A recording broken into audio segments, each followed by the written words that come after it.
अस्पताल के बेड पर सोई हुई पूनम के कानों में जैसे कहीं दूर से माँ और दादी की आवाज़ गूंज रही थी। हे भगवान, क्या हालत कर दी है मेरी बेटी की, सत्यानाश जाए इनका। पूनम चाहकर भी बोल नहीं पा रही थी। उसने उठने की कोशिश की, लेकिन उसके घावों में टिस सी उठी और अर्ध बेहोशी की हालत में उसे महसूस हुआ कि वो अस्पताल के बिस्तर पर है। उसने हल्की सी आंखें खोलकर देखा तो डॉक्टर पूनम के पास आ रही थी और बाकी सब लोगों को बाहर जाने को कह रही थी। वो पूनम की माँ की हम उम्र थी। सबके बाहर जाते ही डॉक्टर ने पूनम के सर पर प्यार से हाथ फेरते हुए कहा, बेटी, किसने की है तुम्हारी ये हालत? बताओ बेटी, कौन जिम्मेदार है तुम्हारी इस हालत का? तुम जब पूरी तरह से बताने की स्थिति में होगी तभी बाहर खड़ी पुलिस तुम्हारा बयान लेगी। तुम अपने गुनहगारों को सजा जरूर दिलवाना बेटी। इतना सुनते ही पूनम रोने लगी और बोली, नहीं डॉक्टर, अभी नहीं, मुझे बहुत दर्द हो रहा है। क्या बताती पूनम उन्हें? वो खुद समझ नहीं पा रही थी कि उसकी इस हालत का जिम्मेदार कौन है। तभी डॉक्टर बोली, कोई बात नहीं बेटी, तुम अभी कुछ नहीं बताना चाहती तो मैं तुमसे ज़बरदस्ती नहीं करूँगी, लेकिन तुमसे इतना ज़रूर कहूँगी कि बताने से तुम्हारे दिल का दर्द कुछ कम ज़रूर हो जाएगा। मैं तुम्हें दवा दे देती हूँ जिससे तुम्हारे घाव का दर्द कुछ कम हो जाएगा।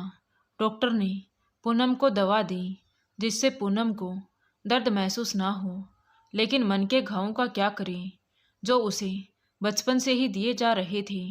दवा देकर डॉक्टर चली गई तो पूनम ने फिर से आंखें बंद कर ली और अपने अतीत के गलियारों में खोती हुई बचपन के उन दिनों में पहुंच गई जहां बहुत सी बातें उसके समझ से बाहर थीं, और उन सब की वजह ने ही आज पूनम को अस्पताल के बिस्तर में पहुंचा दिया था। कितना शौक था पूनम को बॉलीवुड खेलने का। वो स्कूल की टीम से खेलना चाहती थी, हमेशा पढ़ने में भी अव्वल रही थी, लेकिन कभी भी उसे अपनी किसी उपलब्धि पर शाबाशी नहीं मिली। लेकिन इसका कारण पूनम कभी समझ ही नहीं पाई। और उस दिन पूनम की माँ कितनी नाराज हुई थी। उसके कानों में माँ की वो आवाज़ ऐसे गूंज रही थी मानो अभी की बात हो। नाक कटवाएगी तू छोरी, लोगों को पता लगेगा तो कितनी बदनामी होगी।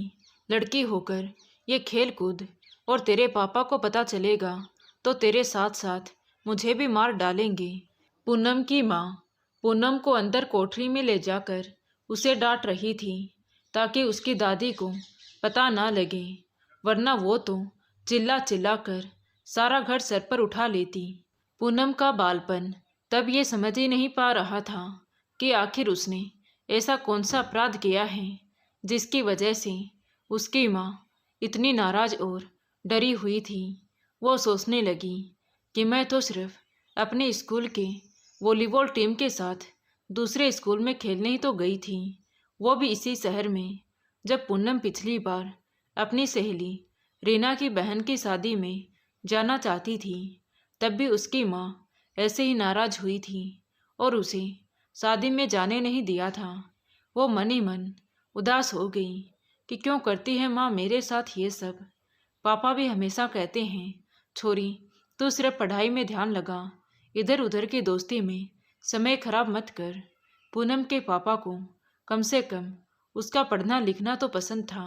उन दिनों पूनम 8वीं कक्षा में पढ़ती थी। उनका घर छोटा था, इसलिए वो भाई बहन अक्सर छत पर खेलते। भाई तो अपने दोस्तों के घर भी चला जाता था, लेकिन पूनम को तो पड़ोस के घर में भी जाने नहीं दिया जाता। कितना बुलाती थी पूनम की सहेलियां उसे, लेकिन ये थी कभी पूनम की माँ उसे भेज भी देती तो उसकी दादी सारा घर सर पर उठा लेती। वो तो जैसे मौका ढूंढती थी पूनम और उसकी माँ सविता को डांटने का। वो अपनी बहू यानी कि पूनम की माँ को डांटते हुए कहती, ए सविता बहू, छोरी को कुछ लाछन सिखा, पूरे दिन घोड़ी की जैसी कूदती फिरती है, पराए घर जाना है, वहाँ जाकर हमारी नाक कटवाएगी। तो पूनम की माँ सविता भी कह देती कि माँ जी, अभी तो हमारी लाडो छोटी है, सीख लेगी और फिर ये पढ़ाई भी तो करती है। बस तब तो दादी का पारा और चढ़ जाता और वो सविता पर चिल्लाते हुए कहती कि बहू, बहुत जुबान चल रही है तुम्हारी। मैं इसके बराबर की थी तब ब्याह कर आई थी, पूरी घर गृहस्थी का काम करती थी। दादी फिर बहुत देर तक बड़बड़ाती रहती तो पूनम की माँ बेचारी चुप हो जाती। पूरे घर का काम सविता जी ही संभालती थी।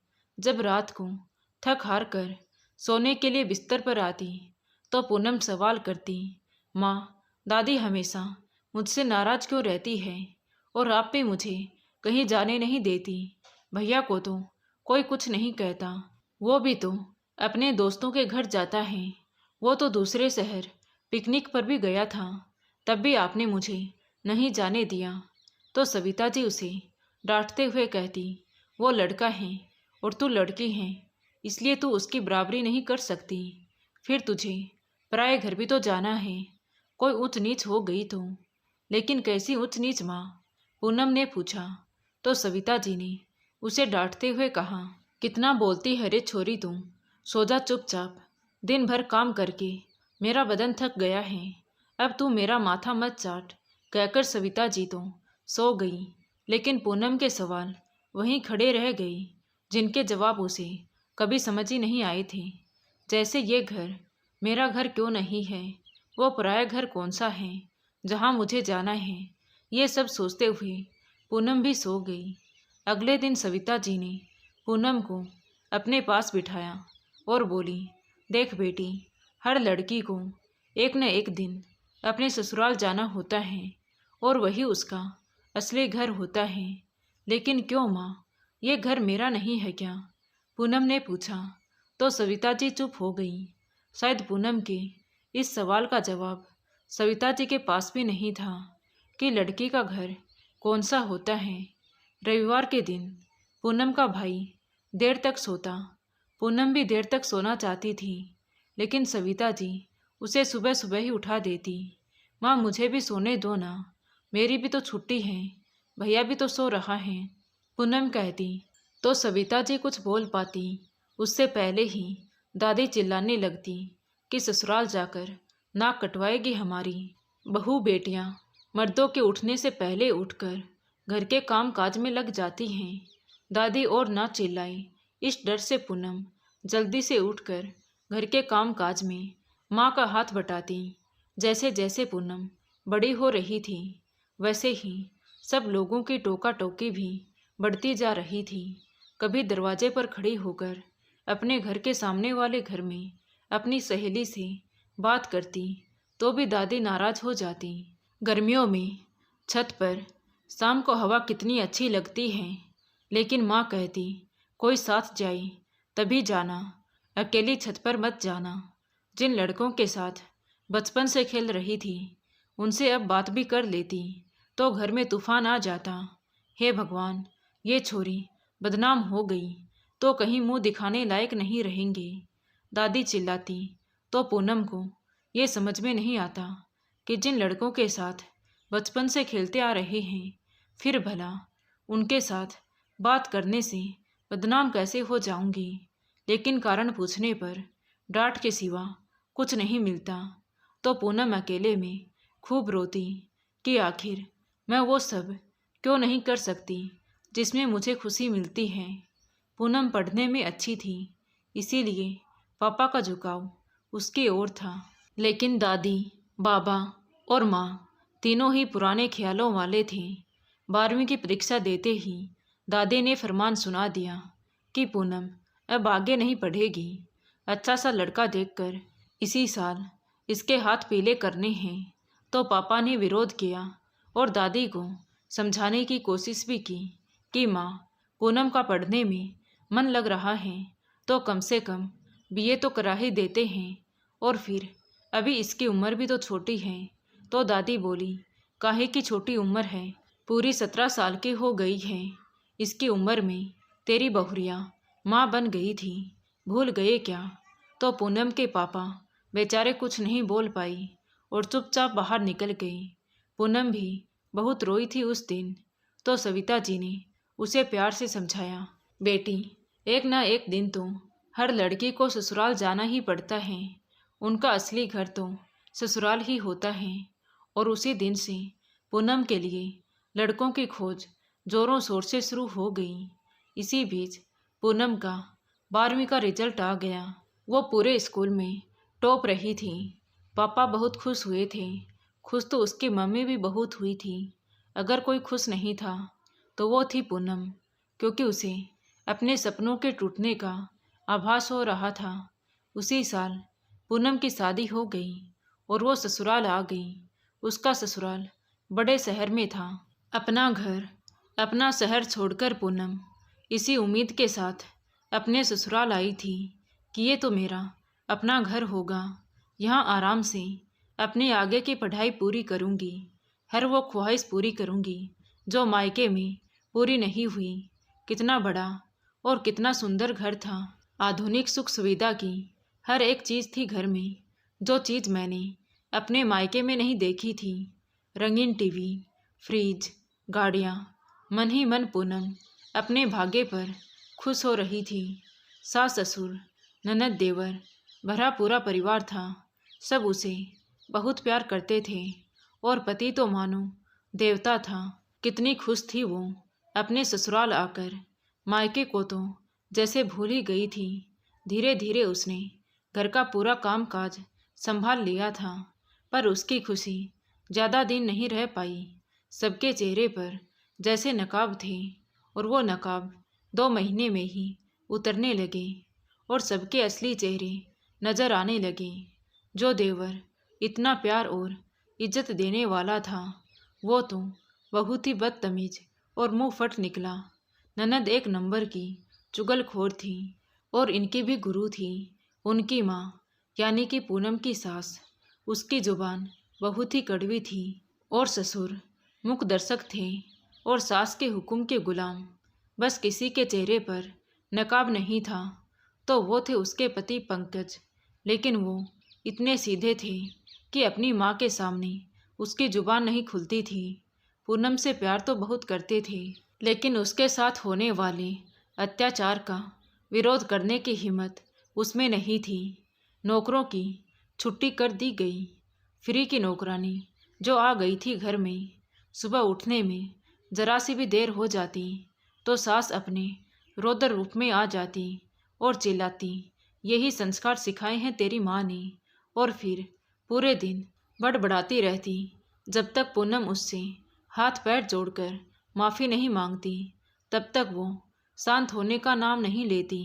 और फिर यही सोचकर पूनम पूरे दिन काम में पिसती रहती कि कहीं सास को गुस्सा ना आ जाए। उसके ससुराल वालों के जुल्म दिन ब दिन बढ़ते ही जा रहे थे। गालियों के साथ साथ अब हाथ भी उठने लगे थे। पति दिन भर ऑफिस में रहते, रात को जब घर आते तो पूनम अपना दर्द बताकर अपना मन कुछ हल्का कर लेती। पंकज भी बेचारा अपनी पत्नी की हालत पर खूब रोता और कहता कि मैं कोई अच्छी नौकरी की तलाश में हूँ, अच्छी नौकरी मिलते ही हम यहाँ से चले जाएंगे। यही सब झेलते झेलते पूनम को 1 साल से ऊपर हो गया और इसी बीच वो गर्भवती हो गई। तो पूनम को लगा कि शायद इस बच्चे के आने से मेरे प्रति सबका सलूक बदल जाएगा। और इस खुशखबरी से घर का माहौल सचमुच बदल गया था। लेकिन देखते ही देखते 5 महीने बीत चुके। एक दिन सुबह जैसे ही पूनम के पति ऑफिस गए तो उसकी सास पूनम के पास आई और बड़े प्यार से बोली, बेटी, आज तू नाश्ता मत करना, हम डॉक्टर के यहाँ तेरा अल्ट्रासाउंड करवाने चल रहे हैं। उससे ये पता लग जाएगा कि बच्चा ठीक से बढ़ रहा है कि नहीं। तो पूनम भी तैयार होकर उनके साथ चली गई। अस्पताल जाकर पूनम की जांच करने के बाद डॉक्टर ने उसे बाहर भेज दिया और उसकी सास और डॉक्टर में न जाने क्या बात हुई कि थोड़ी देर में सास ने आकर बताया कि बच्चा थोड़ा कमज़ोर लग रहा है, आज तुम्हें एडमिट करेंगे कुछ और टेस्ट करने के लिए। इतना कहकर सास ने पूनम को अंदर भेज दिया और जब उसे होश आया तो उसके पास एक नर्स के अलावा कोई नहीं था। उसने नर्स से पूछा, सिस्टर मेरी सास कहाँ है? तो उसने जो जवाब दिया उसे सुनकर तो पूनम हैरान रह गई। उसने कहा कि वो तो तुम्हारा एबॉर्शन करवाकर कब की चली गई है। लेकिन नर्स, मेरी सास तो मेरे बच्चे को लेकर इतनी चिंतित थी। बच्चा थोड़ा कमज़ोर ही तो था, फिर एबॉर्शन क्यों? पूनम ने रोते हुए पूछा। तो नर्स ने बताया कि आपकी सोनोग्राफी करवाई गई थी और आपके गर्भ में बेटी थी, इसीलिए आपका अबॉर्शन करवाकर आपके साथ चली गई है। पर क्या ये सब तुम्हें नहीं बताया गया था? तो पूनम ना में सिर हिलाते हुए फूट फूट कर रोने लगी। नर्स ने उसे शांत करवाया और बोली, आपकी सास बोलकर गई है कि आपको लेने के लिए शाम को आपके पति आएंगे। इतना कहकर नर्स तो बाहर चली गई।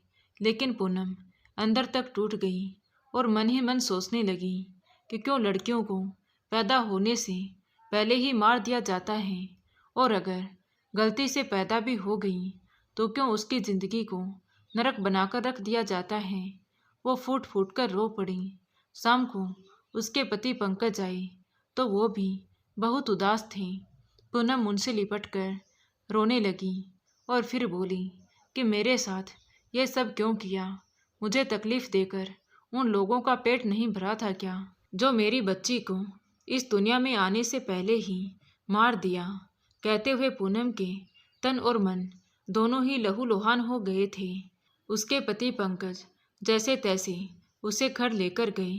पूनम एक जिंदा लाश बनकर रह गई थी। जब पंकज ने अपनी माँ से कहा कि उन्होंने मेरे साथ ऐसे क्यों किया, तो उसकी माँ ने बड़ी बेशर्मी से जवाब दिया कि मुझे पोता चाहिए था, लेकिन माँ एक बार मुझसे पूछ तो लेती।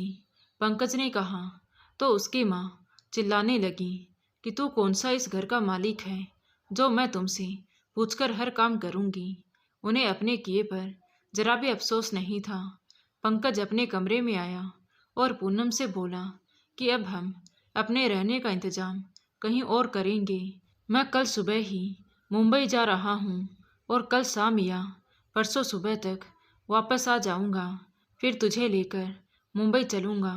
उनकी ये बात पूनम की सास ने सुन ली और अगले दिन पंकज के ऑफिस जाते ही उसकी सास, ननद, देवर और ससुर सब लोग उसके कमरे में आए और चारों तरफ केरोसिन छिड़कने लगे।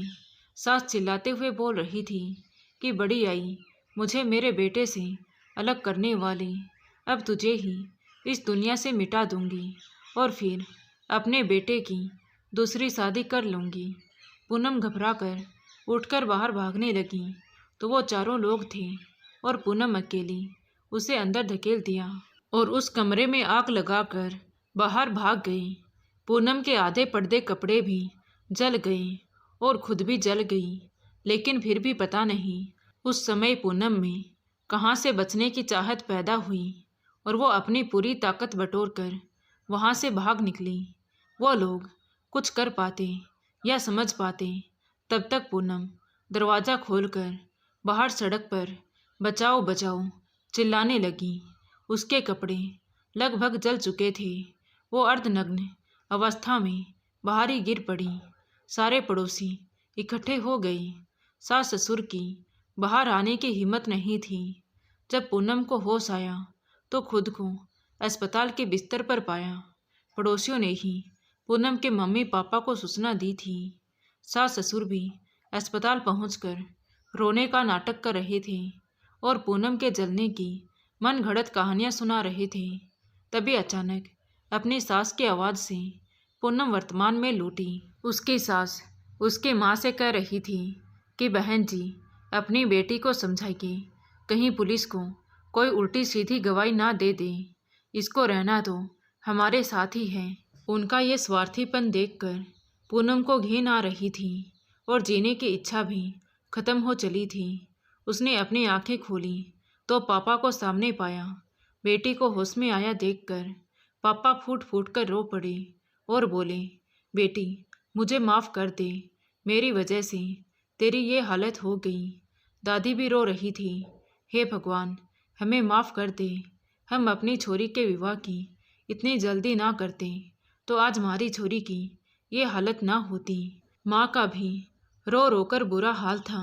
तभी पूनम ने अपनी माँ और दादी से कहा, माँ, अब मैं समझ गई हूँ कि बेटी का कोई अपना घर नहीं होता।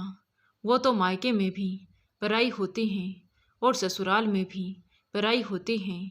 दादी, आज मैं समझ गई हूँ कि क्यों मैं आप लोगों पर इतनी बोझ थी। फिर पूनम ने रोते हुए हाथ जोड़कर अपनी माँ से कहा, माँ, आपको बहुत बहुत धन्यवाद। आपने कम से कम मुझे जन्म तो दिया। मैं तो अपनी बिटिया को इस दुनिया में ला भी ना सकी।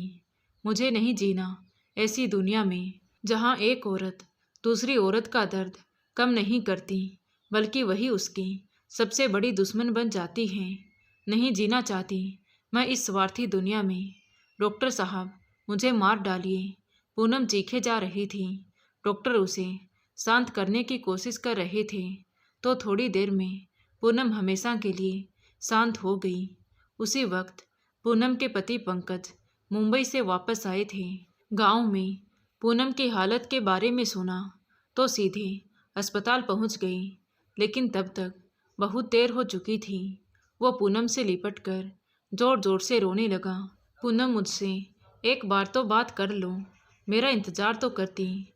माँ, पापा, दादी सब लोग पूनम के निर्जीव शरीर से लिपट कर रो रहे थे, पर वो तो अब हर दर्द हर तकलीफ से मुक्त हो चुकी थी।